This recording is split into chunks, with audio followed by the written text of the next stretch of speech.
evening, and welcome to the Caring View. Don't check your calendars. We know it's Wednesday, but we are live this week. I've been on some annual leave, so we wanted to make sure we were going live. Just couldn't do it on the Tuesday this week. Oh, fabulous guest this evening. Sonia, hello. How are you? Mark, how are you? Thank you very much. I'm good. I'm well, thank you very much. How are you? I'm good. I'm well. I'm better. I've been a bit under the weather recently. It sort of took me out of the blue, swept me off my feet. Not like a sort of, matrimonial through the threshold swept off my feet. It was swept off my feet straight into bed and couldn't move for 7 days. It's been horrendous. But yes, I'm absolutely fine. Everyone keep yourself safe and what have you. There's nasty bugs going around. But other than that, I am very, very good and all the better for being here. I suppose I'm probably a lot better than a lot of organisations are going to be next week when Pinch Punch first of the month. We're going to be having a new wage appear in April, and that's why we are here tonight. So before we get started, everyone, please do go subscribe to our channel. Go and find us on our podcast. You can locate us on Spotify and all the other various. Give us a follow there. We've currently got a series around entrepreneurship and innovation and leaders going on at the moment. So if you're looking at starting your own business or you're in a startup at the moment and you're struggling and you want some inspiration, go and check that out. And obviously go to our website, www.thecaringview.co.uk, for all of our free resources. You can watch our episodes live on there, as well as listen to our podcast. Everything we discuss tonight is the views of our own. And other than that, I think we're pretty much ready to go. If you've got any comments or any questions around the national living wage or around wages in general, and, potluck, any sort of HR that you cheekily want to get in while Sonia's here, why not throw them into the comments section as well? If you're watching this and it's not live and you're watching this on catch up, wing us your questions over and we'll make sure that we can try and get some answers to you as well. Don't forget to follow Next HR on Twitter. Go and find them on LinkedIn and go and find them on their own website. Fantastic services. So Sonia, yes, we are talking national living wage. So let's start with the basics. What is it going from? What is it going to? And not just the living wage, what's the minimum wage and the other wages we need to know? What are those new rates going to be? Okay, I've got it written down in front of me because there's so many different age bandings that it fits in. So I will go from there. So I'll start at the apprentice rate, which is going from £4.81 to £5.28. Then we've got the 16 to 17-year-old rate, which is going from £4.81 to £5.28. We've got the 18 to 20-year-old rate, which is going from £6.83 to £7.49. Then we've got the 21 to 22-year-old rate that goes from £9.18 to £10.18. So that one is the biggest hike. That's going up by 10.9%. And then we've got the national living wage, which is for over 20, so 23 and above. Age range, that's going from £9.50 to £10.42, which is an overall increase of 9.7% from the 1st of April. Thank you very much. I still feel that the apprentice and the 16 to 17-year-old rate is still far lower than it really should be to survive in life. I think when you kind of look at a lot of people obviously move out and they rent, and I think they're a lot more independent than kind of my generation might have been. And I feel that on £5.28, especially people living kind of in the cities, especially London, where actually, things are a lot more expensive. I think our food bills have gone up, electricity and gas. It really doesn't cover the basic needs that people would have. No, it really doesn't. When we're working with organisations and we're like kind of putting together apprenticeship programs for that kind of age range, the apprenticeship training providers that we're working with all tell us the same thing. If you're going to go for that £4.81 currently, moving to £5.28, you're really not going to get what you're looking for in this apprenticeship. So we would always recommend that you go higher than that.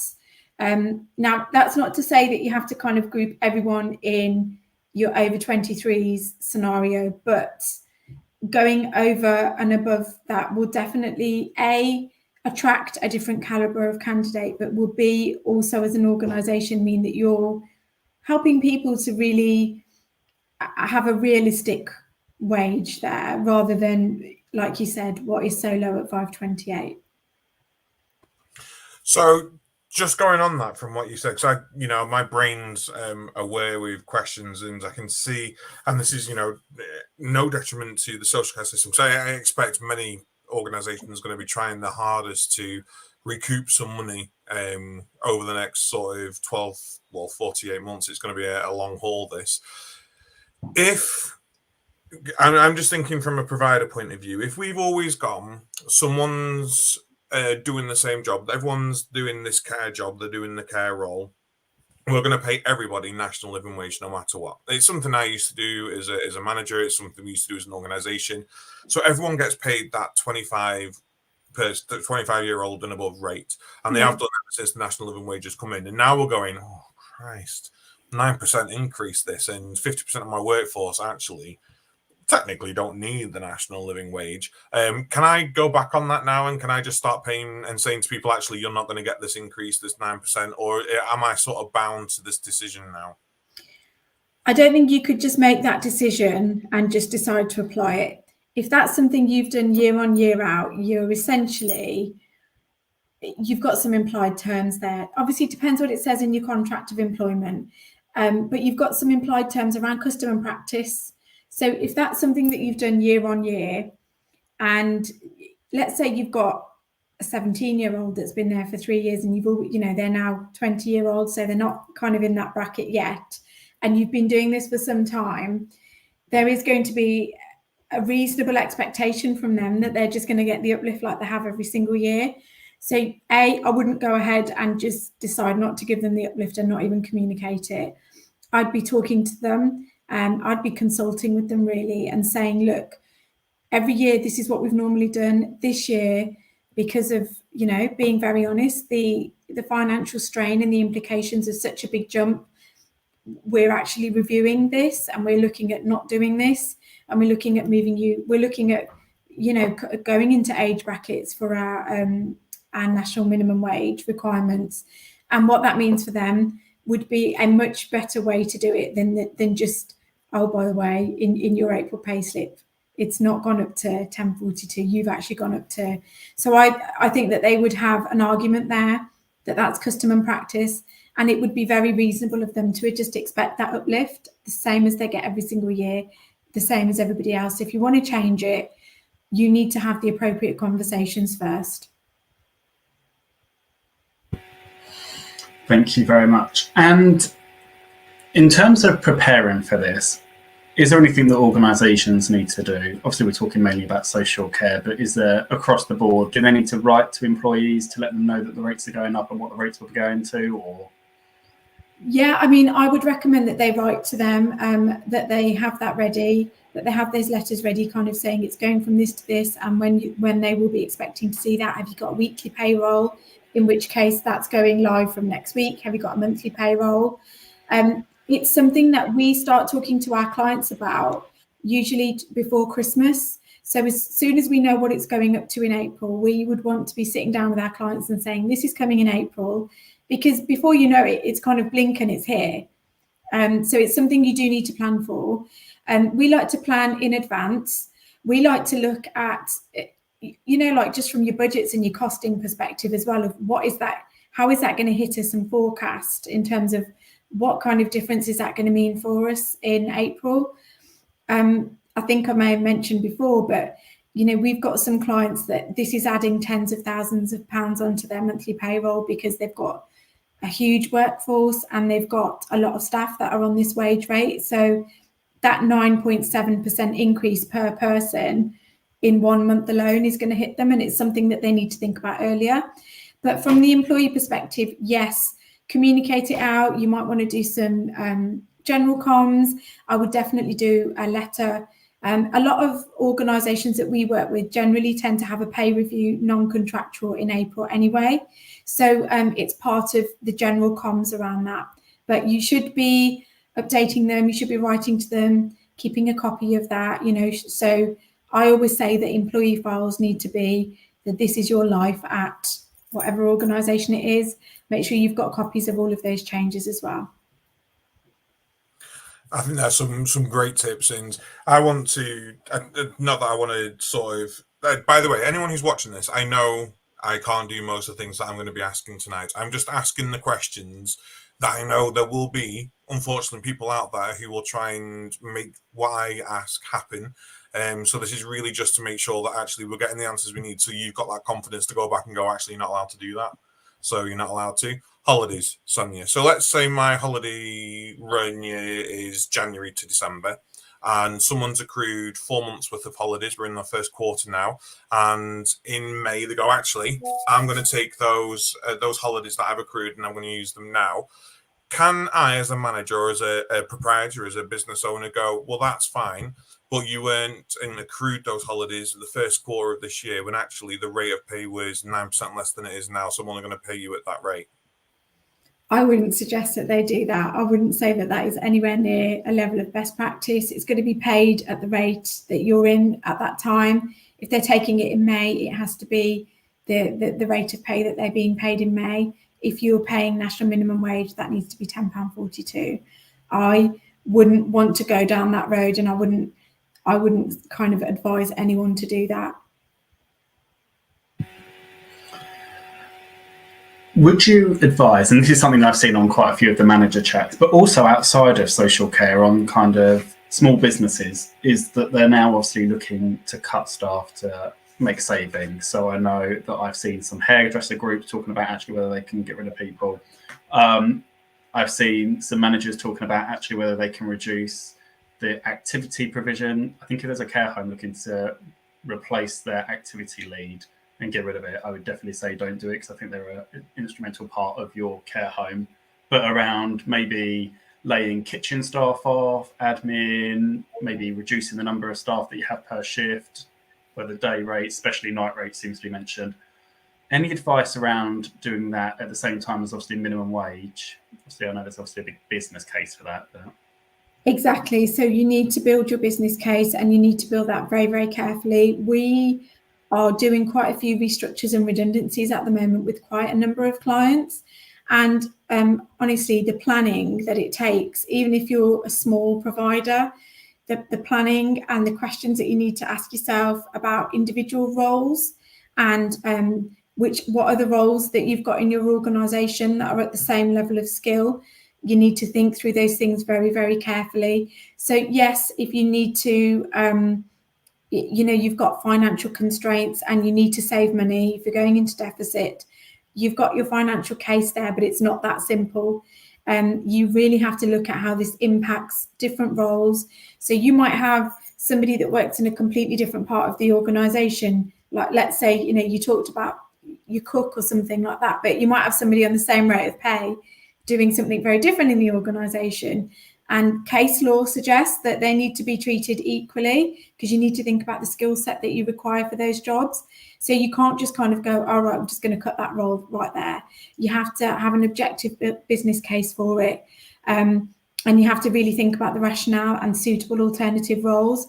So completely understand if you need to start thinking about that process, but make sure that you work with either, getting detailed advice of like an employment lawyer, not your generic HR service, but really, like the kind of advice that we offer as well, going through it, understanding the business rationale, building your business case, then getting ready for your announcement, and you're kind of putting people at risk, how you pull them and everything else. So that in itself is such a complex process, and one that we see often people trying to rush to do. So take your time, make sure you understand your risks, and take the appropriate advice before you're doing something like that.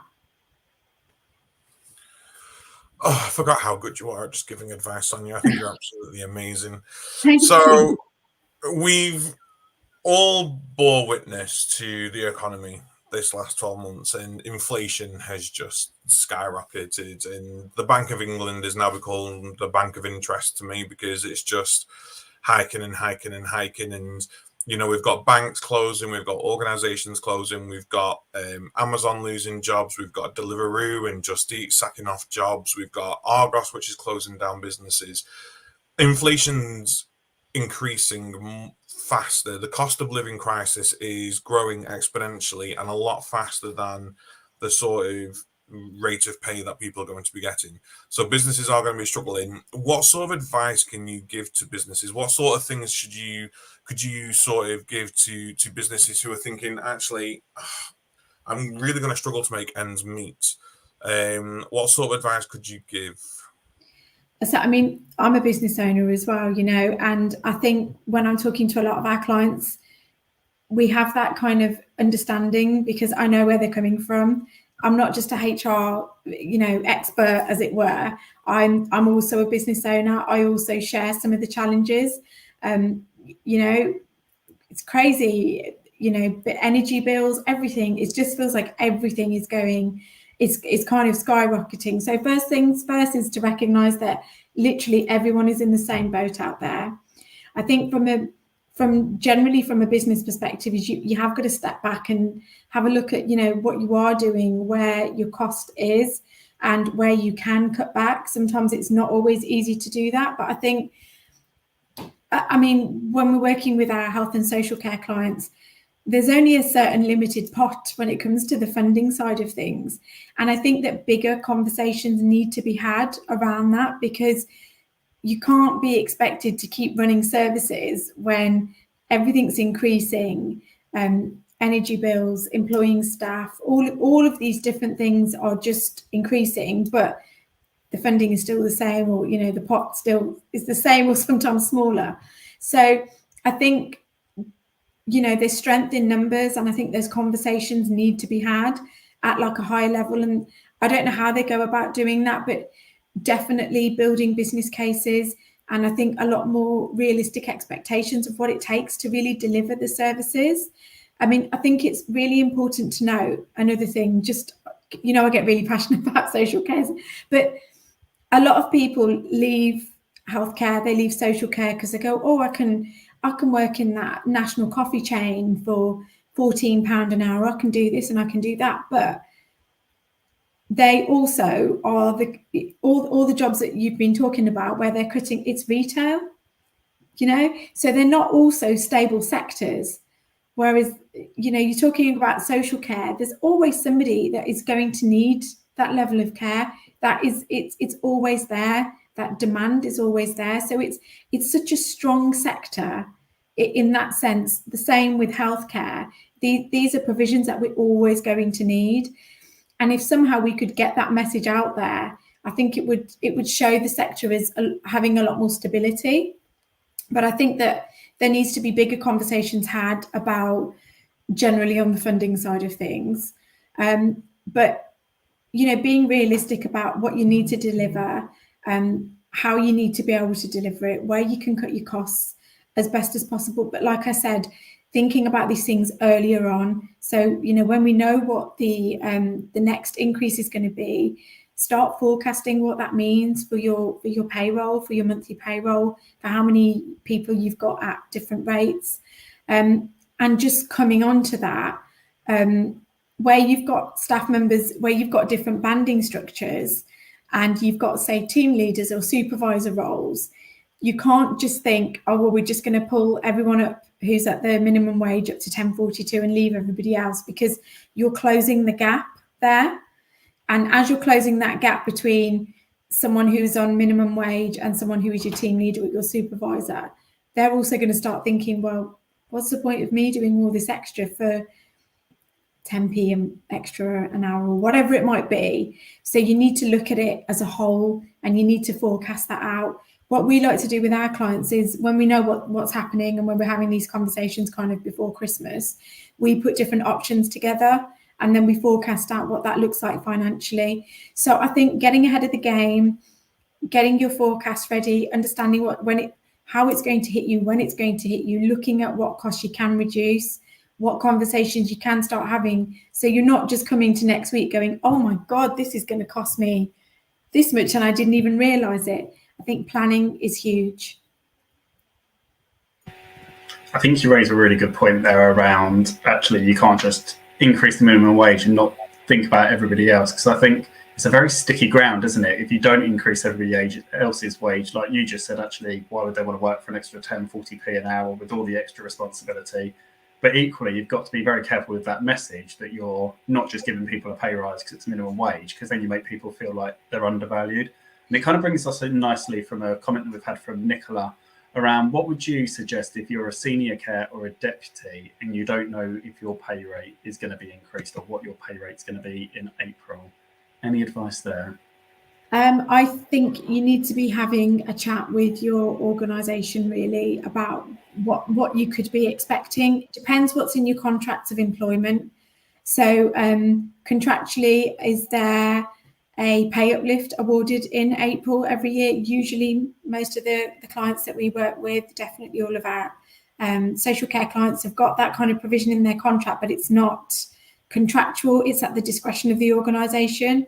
So is it contractual? If so, that needs to be communicated out to you. But really, your employer should be having those conversations with you earlier on. So, you know, the clients that we're working with, those letters have already gone out, those comms have already been done around what's happening in April so that people understand what increases they're having and when they're effective from. If it's not just you're going up on a national living wage, if there are other uplifts when they are happening from. So I think approach the conversation if you haven't had it already, but I think it definitely should have been planned out and mapped from the employer's side.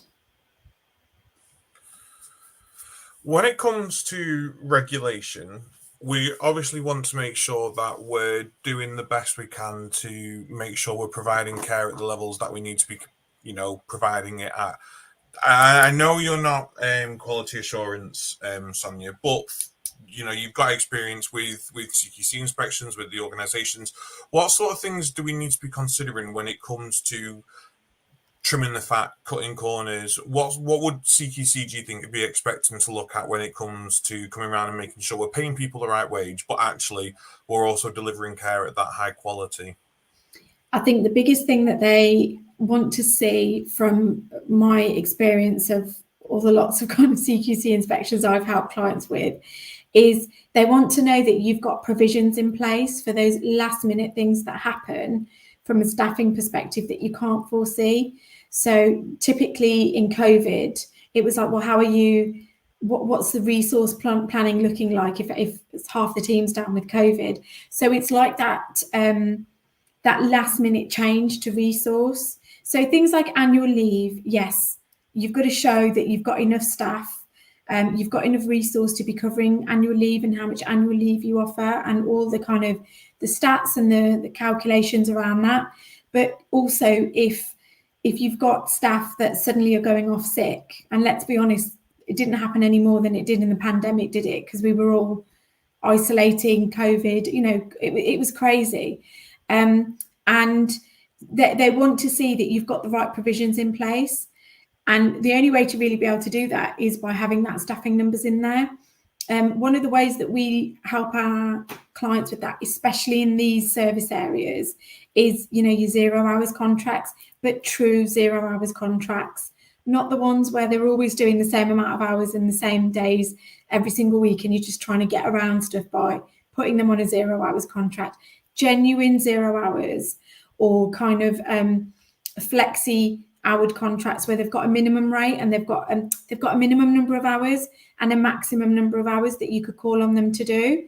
And CQC like to see those kind of things, that you're looking ahead, that you're looking at worst case scenarios, that you're understanding that actually if our staff members were unwell, and there was quite a few of them, we've actually got this kind of pool of workforce. So in the banking industry, they've got staff members that just go around different branches to cover sickness. And those are permanent members of staff, but they know their rate of sickness. So they've planned and they've done all their figures and their calculations. So let's say you're a provider and you've got 3 homes. We've done this with some of our clients. So we put in contracts in place where you've kind of got these like roving people that are going in and that's what CQC like to see. They like to see that you understand or anticipate certain problems and that you are dealing with them as best as you can.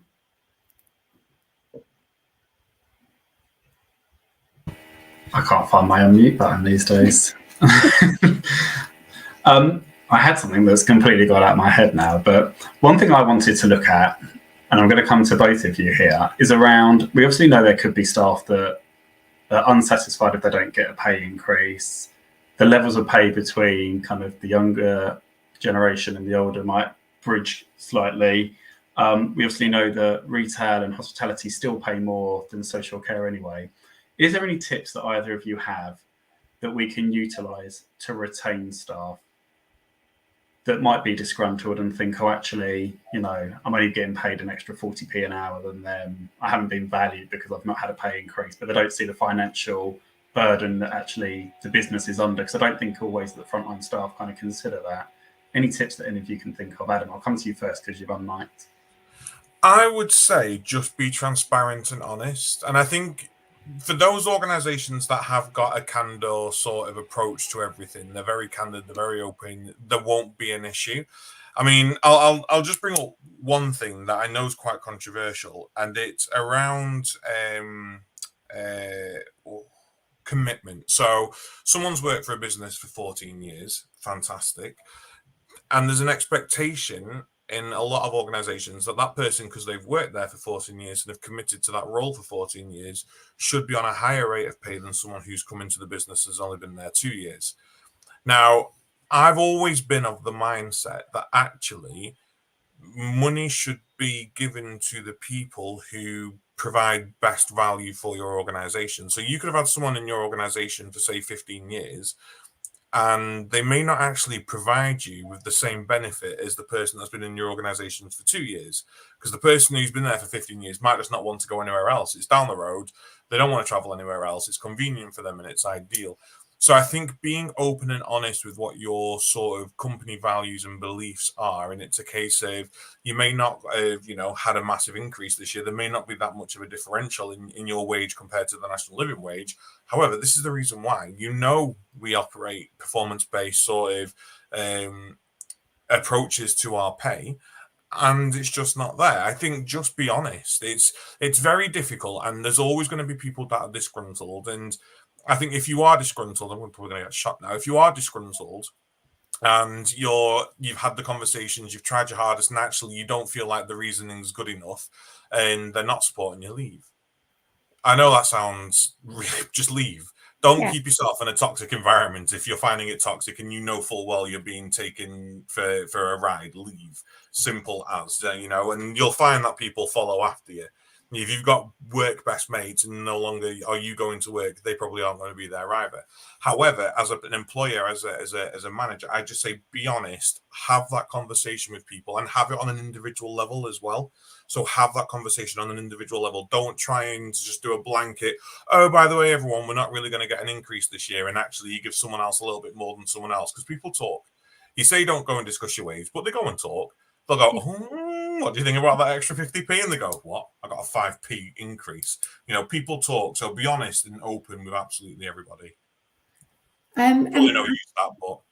No, I think that's really good, because if I can just kind of bring it back to like the pay.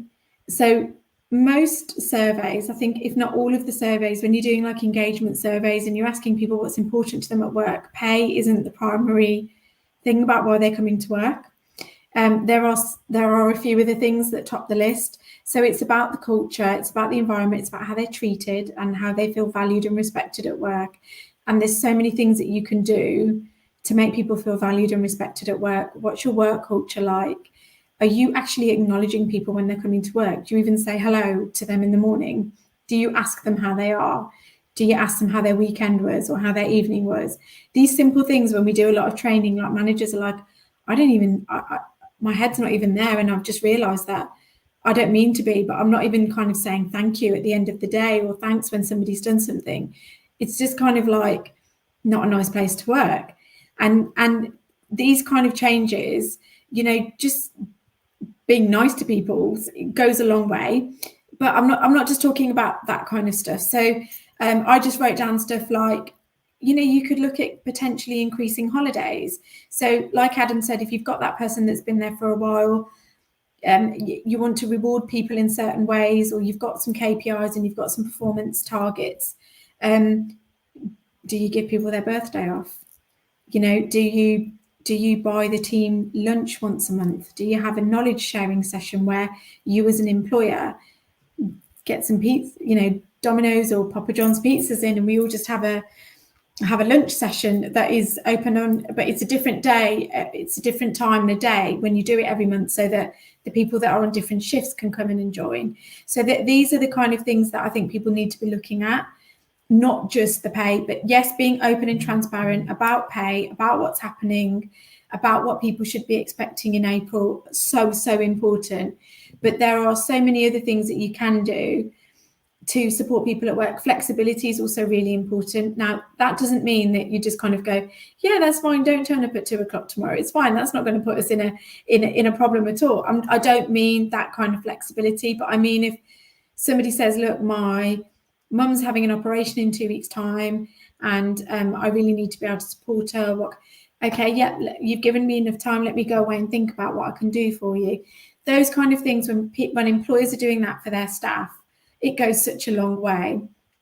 And this is from me speaking to somebody who has dealt with employees and staff for the last 20 years, and all the feedback and everything that we get. You know, these kind of things hold so much weight. So if you're in an organisation where you've got that, you feel valued, you feel you get made a fuss of when it's your birthday, or they give you your birthday off, or they're giving you some extra days holiday, or you know, things are communicated to you on time, you know what uplift you're getting in April, you know what to expect. There's a lot of transparency and honesty with conversations. It's just a different place to work to the place where we're all just on minimum wage, we don't really know what's going on next month.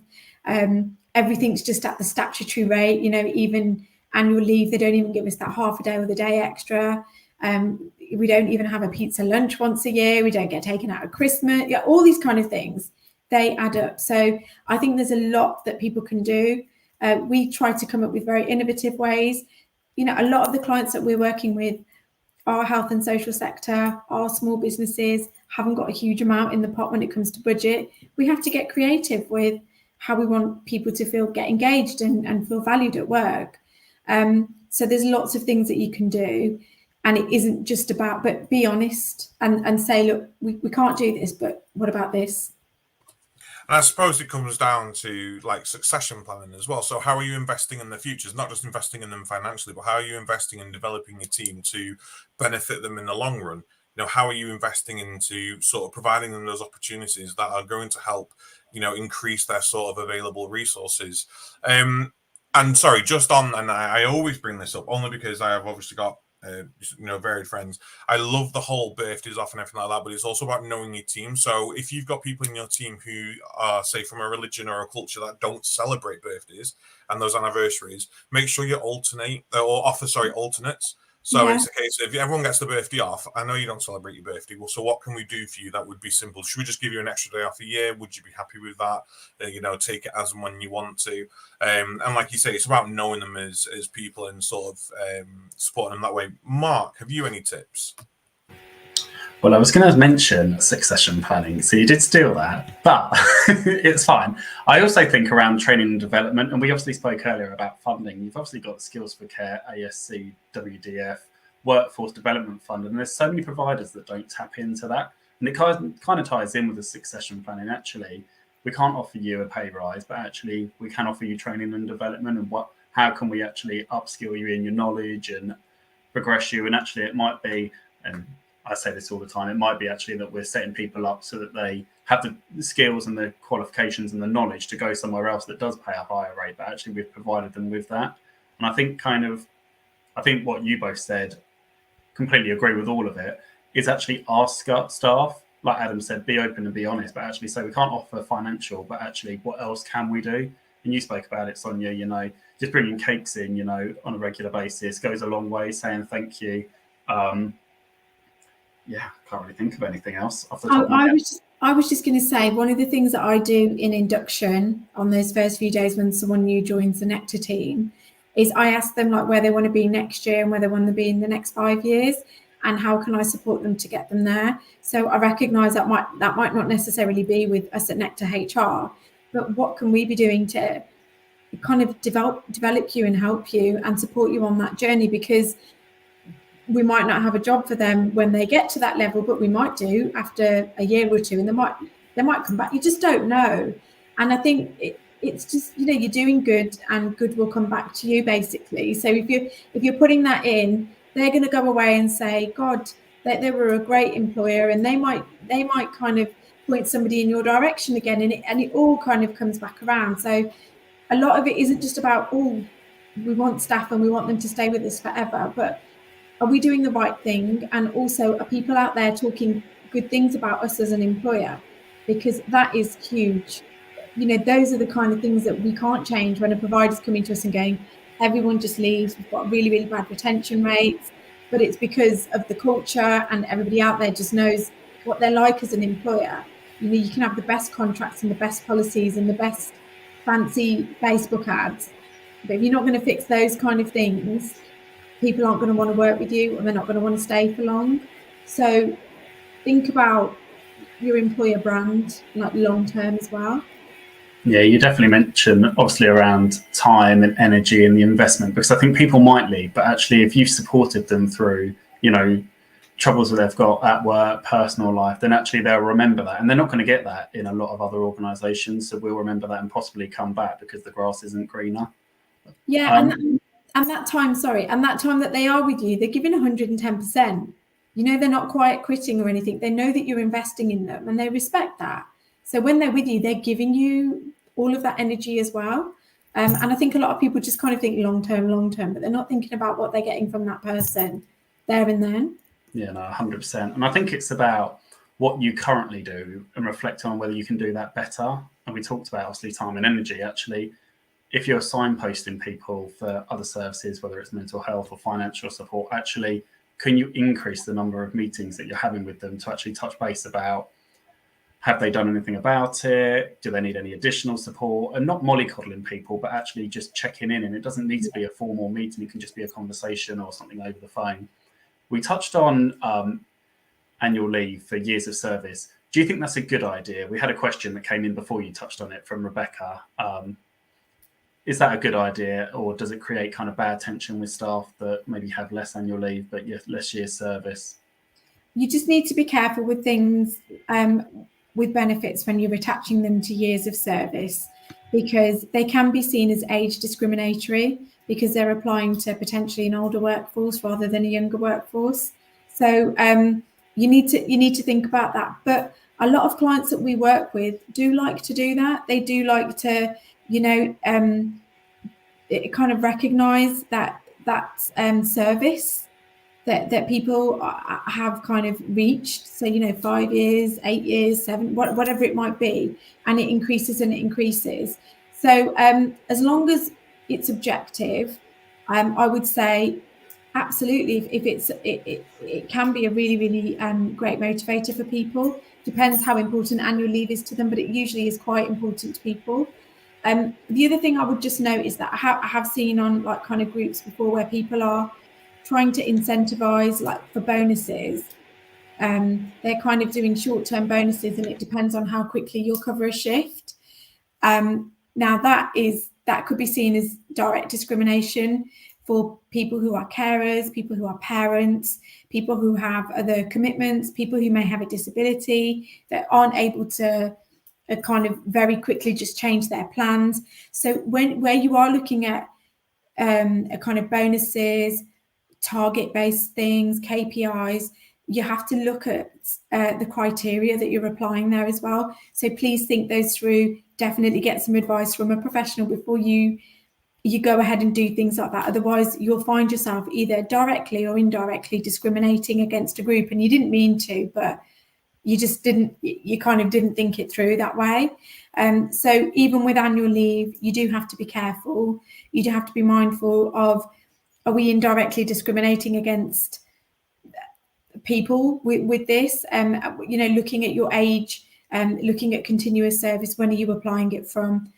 We see most people going after 5 years on things like that. We even see it with sickness absence sick pay as well.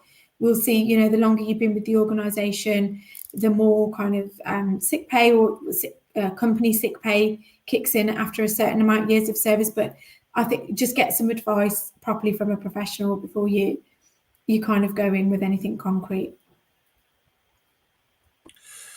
So again, just thinking of that then, what sort of incentives are the sort of least risky then? Have you got any sort of ideas around least risky sort of incentives we can be giving to people?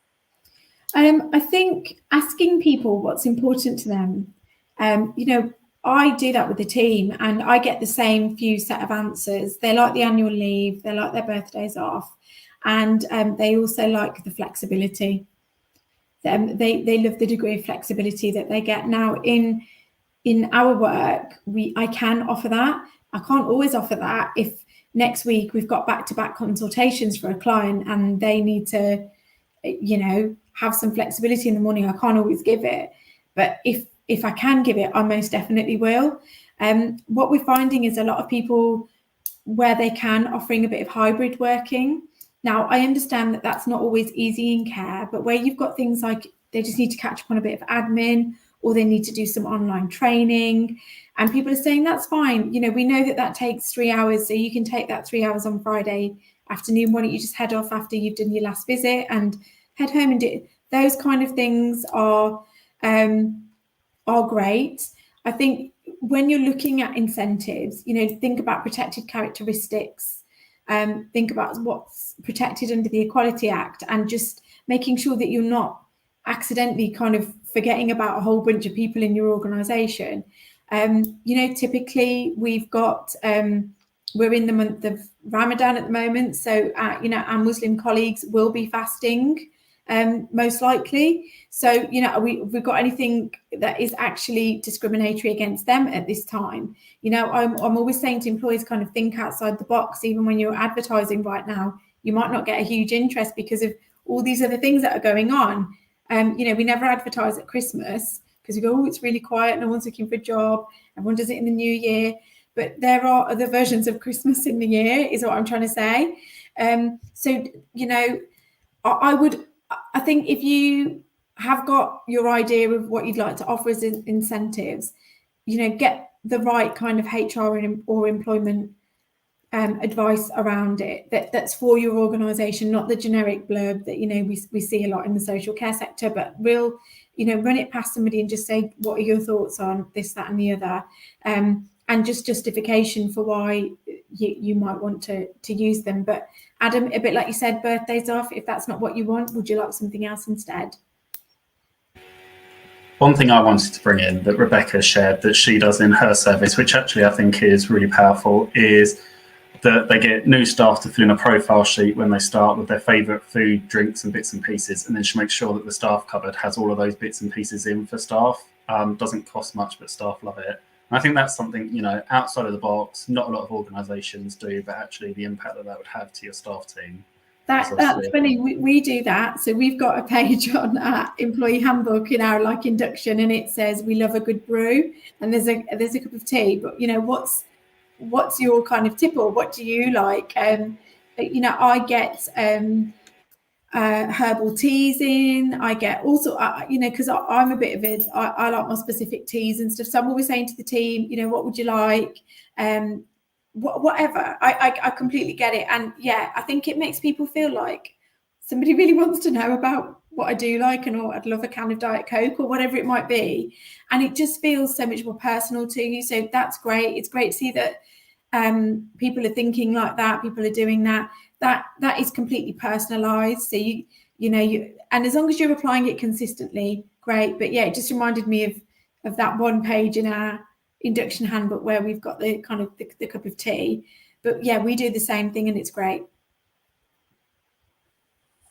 So Sonia, is there anything else, not that I'm cutting the conversation off now, but is there anything that we've not touched upon tonight that you think actually you really want to be able to give out there for the people listening? I think I did want to touch on the real living wage as well. A lot of people know about it, a lot of people don't know about it, but you know, there is this real push for employers to adopt the real living wage. and that is based on what people actually need to be living on. So there's a rate, and then there's an uplifted London rate, and that current rate is £10.90, and it was set at £10.90 in September 2022, so just last September gone. So it's not that far off the national living wage, in all fairness, but if you add it up over a number of hours in a week, there's going to be a big difference there. So the real living wage is now £10.90, and it's £11.95 in London. And I think it is something that if employers have got the capacity from a financial perspective, I think it's something that if you can adopt would be great in your organisation. Employers that adopt it, I can say some of the stats around it, there's been a 75% increase in motivation and retention. And if we're looking at the sector, we know we've got across the board, we know we've got retention issues. Whilst we're saying it's not all about pay, sometimes that is a real kind of incentive for people to think, what kind of organisation are they if they've already adopted the real living wage? So I think that's definitely something that people can think about if they're able to. But I think just a wider conversation that needs to be had generally is, for the skill set that we're expecting in the sector from our support workers, from our care workers, is the national minimum living wage even where we need to be? Do we need to be thinking a lot higher? And I know that goes into the whole funding conversation and the whole financial aspect of it, but how much are we really valuing actually what can be quite a complex set of skills that we're expecting our employees and our workers to have when they're dealing with quite complex situations in the workplace? And no 2 hours can sometimes be the same. You're dealing with individuals, you're dealing with very different needs, you're having to constantly think on your feet all the time. It can be quite pressurized. There's a lot of training that you need to do as soon as you start your job. There's a lot to the role, and I think a wider conversation needs to be: should this even be our base? Does it need to be a lot higher? I mean, I think everybody knows my opinion on pay rates for staff, so I won't reiterate them. But I think you're absolutely right. I think I compare my days, very early on retail. You just walk in and you learn on the job. You don't have to have any kind of induction and training. You just learn as you go, compared to maybe a support worker. And you have your week or 2 weeks induction, the DBS and the onboarding process and the background checks. It's so much more intense than a lot of the other sectors. And I don't think we often think about that because we're living and breathing it every day. That actually, for a new starter, that can be overwhelming as well. Absolutely. Adam, what are your thoughts? My thoughts are just on how we're going to manage this moving forwards, because we all agree people need to be paid more. We all agree that social care needs to be paid more in general, but it's not just. We all know Mark's opinion: £15 an hour, and I don't think £15 an hour is unreasonable. My only thing is how do we then sort out the differentials moving forwards? Because it's not just increasing care workers to £15 an hour. It's making sure that our coordinators, our managers, are sort of anyone in a senior position that is inherently higher than someone in care on the front line is also getting that increase. And if actually we sit there and go, well, no, the person delivering that frontline care is actually more important, then will we see an exodus of people who are currently stressing themselves out as managers, and they go, oh, if you're going to pay the care team £15 an hour, I'm going to do that. And then are we going to struggle to employ people in leadership and management positions? And it's a very, very difficult situation. But I really do like the viewpoint you had earlier, Sonia, around making sure that you've got a good community public image.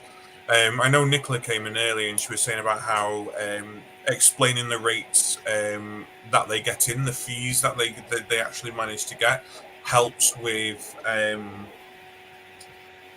breaking the news of wages to people. And I suppose actually, on the other hand, talking to the relatives and the people that we're supporting about how we pay people what we pay them, and this is the reason why. Because again, people talk, and the last thing you need is your relatives and the people you're supporting going, you don't pay your staff enough, they keep telling us they're not being paid enough.